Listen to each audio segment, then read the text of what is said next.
এই অল্প বয়সী নতুন নতুন তাবলিগের পোলাপানগুলো আসলেই কম বুঝে। হযরত মাওলানা মুফতি সৈয়দ ফয়জুল করিম সাহেবকে আমার পক্ষ থেকে সম্মানী ও সালাম। বলছিলাম, আমাদের এক সাথীর পক্ষ থেকে লেখা সময়োপযোগী খুবই গুরুত্বপূর্ণ দুটি কথা, যা গত পর্বে কিছু প্রকাশিত করেছি, আর এই পর্বে আসবে বাকিটা।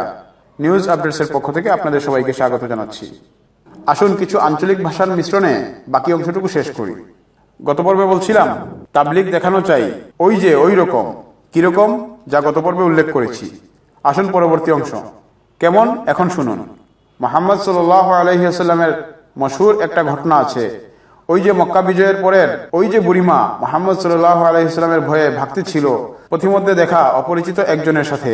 বুড়িমাকে পরিচয় বা ভীতি বা লোকবল না দেখিয়ে সাথী হলেন, তার গাড়টি নিলেন। সারাটা পথ মুহাম্মদ সাল্লাল্লাহু আলাইহি ওয়াসাল্লামকে যা ইচ্ছে বললেন। পথ শেষে পরিচয় জিজ্ঞাসা করাতে বললেন, আমি ওই মুহাম্মদ যার কথা আপনি সারাটা পথ ধরে বললেন। এর পরেরটা ইতিহাস আমার থেকে ভালো 3 দিনের সাথীও জানে, আপনিও নিশ্চয়ই জানেন। কথা হচ্ছে, এখানে যদি হুজুর সাল্লাল্লাহু আলাইহি ওয়াসাল্লাম প্রথমেই তার পরিচয় আর লোকবল ভয়ভীতি প্রদর্শন করতেন, তবে বুড়িমা গন্তব্যস্থল পর্যন্ত যেতে পারতেন কিনা সন্দেহ। রাস্তাতেই কাপড় চোপড় নষ্ট করে ফেলতেন ভয়ে। হযরত, কুরসিতে বয়ানরত আপনার যে অবস্থা, ভিডিওতে তো দেখলাম, মাগো মা, সে কি রাগান্বিত।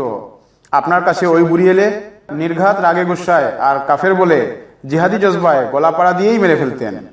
আপনারা আপনাদের নির্দিষ্ট পথে চলতে থাকুন, বাতিলের মসনদ লণ্ডভণ্ড করে দেন, ইহুদি খ্রিস্টান হিন্দু বৌদ্ধদের ভয়ভীতি দেখান, দেখাতেই থাকেন। আপনাদের তো পাংখা আছে, এটা দেখেই আপনাদের জন্য ইহুদি খ্রিস্টানরা অ্যাটম পারমাণবিক বানাচ্ছে হয়তো। আপনারা আপনাদের পাংখার বাতাসে নিভাইয়া ফেলবেন হয়তো, কিন্তু আমি অধমের একটা পাংখাও নাই। তাই আমাকে মন্ত্র শিখাইছে আমাদের বুজুর্গরা। যদি বেঁচে থাকো তবে মুহাম্মদ সাল্লাল্লাহু আলাইহি ওয়াসাল্লামের সিনা মুবারকের দরদ ভালোবাসা দিয়ে ইহুদি খ্রিস্টানের দিলকে পরিবর্তন করে তোমার উত্তম সাথী করে তোমার সাহায্যকারী বানিয়ে নিবে। আর তা না পারলে, মানে তাদের দিল নিতে না পারলে, তাদের অ্যাটম আর পারমাণবিক তাদের দিল থেকে তোমাদের মুখী করা, যেটা ইচ্ছে করো। আমাদের বলতে কিন্তু আমাদের সবাইকে। আপনারা তো পাংখা দিয়ে নিভায় ফেলবেন সব পারমাণবিক, কিন্তু আমি কি করবো? আমার জান আমার পছন্দ, আমি যেইটা ভালো মনে করছি সেটাই করছি হযরত। আপনার যা ভালো মনে হয় তা আপনার আনুগত্যের ভাইদের শিখান, সমস্যা কোথায়? হযরত, বড় লজ্জায় ফেলে দিছেন, কিছু কইতেও পারি না, সইতেও পারি না। ছোট ছোট তাবলিগি ভাই বেরাদার লিস্টে কে আবার দেখে ফেলে, এটা বলেই এই একটা পয়েন্ট শেষ। হযরত, তাবলিগের কারগুজারি আরবি শ্বেতাঙ্গ সাদা চামড়া আলেমরা জড়ো করে আর ইন্ডিয়ান মঙ্গোলিয়ান আলেম এনে দেখিয়ে দেবার মতো নয়। ভুলে গেছেন? বয়ানের তালে তালে তাই মনে করাই দিলাম। লিল্লাহে মুস্তাকি মাফ করবেন, 2005-06 সালের কথা কইলাম আগে। 2012-তে বুকের মধ্যে AK-47 ধরে 1 ঘন্টার আলটিমেটাম দিয়েছিল তাদের এলাকা ছেড়ে বের হবার জন্য। উপায়ন্তর না পেয়ে নিজামুদ্দিনে ফোন করা, ইউরোপ আমেরিকাতে ধুমসে পেয়ার করে ভিসা দিয়ে আমাদেরকে নিয়ে যাইতেছে।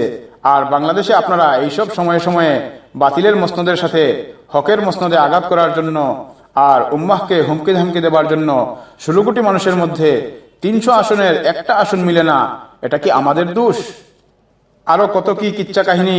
কাকরাইলে গিয়া পেছনে 2 বছরের দেশি বিদেশি ফেরত জামাতের ওয়াফুসি হেদায়েতের কারগুজারি একখানে জমা করেন। যদি পুরো চরমনাইয়ের 10 বছরের কাহিনী পেছনে না ফেলে, হযরত, আপনার যা শাস্তি দিতে মন চায় দিয়েন, কোনো সমস্যা নাই। আজ এই একটা টপিক, এতটুকুই। আল্লাহ আমাদের বাহিরে ভিতরে একেবারে গিট্টু দিয়া মিলিয়ে দেন। আর তা না হলে আজীবন গ্যারান্টি সুপারগ্লু দিয়া উম্মতের লেজে গুবরে লাগাইয়া দেন। তবুও উম্মত থেকে আলাদা করে দিয়েন না ভাই, মাফ করে দিয়েন। আর বাকি কথাগুলোর সত্যতাও যদি সাথীরা শুনতে চান, আগ্রহের উপরে আস্তে আস্তে সব কয়টা বলবো ইনশাআল্লাহ। প্রিয় দর্শক, আজকের এই পর্বর মধ্য দিয়ে আমাদের এক হযরতের গুরুত্বপূর্ণ কিছু প্রশ্নের উত্তর দেয়া হলো। এ ব্যাপারে আপনাদের উভয় পর্ব শুনে বাস্তবতা সম্বলিত গুরুত্বপূর্ণ সুচিন্তিত মন্তব্য জানিয়ে আমাদেরকে কমেন্ট করতে ভুলবেন না অবশ্যই। আর মনে রাখবেন, আপনাদের প্রতিটি মন্তব্য আমাদের আগামীতে পথ চলার পাথেয় হয়। পাশাপাশি আপনাদের গুরুত্বপূর্ণ সুচিন্তিত বাছাইকৃত মন্তব্যগুলোকে সাজিয়ে আমরা আগামীতে ভিডিও আকারে আপনাদের সম্মুখে উপস্থাপনের চেষ্টা করব ইনশাআল্লাহ। ইতিমধ্যেই অনেকগুলো কমেন্ট আমরা নির্বাচন করেছি। এবার বিদায় নিচ্ছি, এবং বিদায় নেওয়ার আগে বরাবরের মতোই বলে যাচ্ছি, এই গুরুত্বপূর্ণ 2টি পর্ব শেয়ার করে দিয়ে সমস্ত সোশ্যাল মিডিয়াতে সবাইকে জানার সুযোগ করে দিন। পাশাপাশি দেখা হচ্ছে পরবর্তী কোনো নিউজ আপডেটসে। সেই পর্যন্ত বিদায় নিচ্ছি।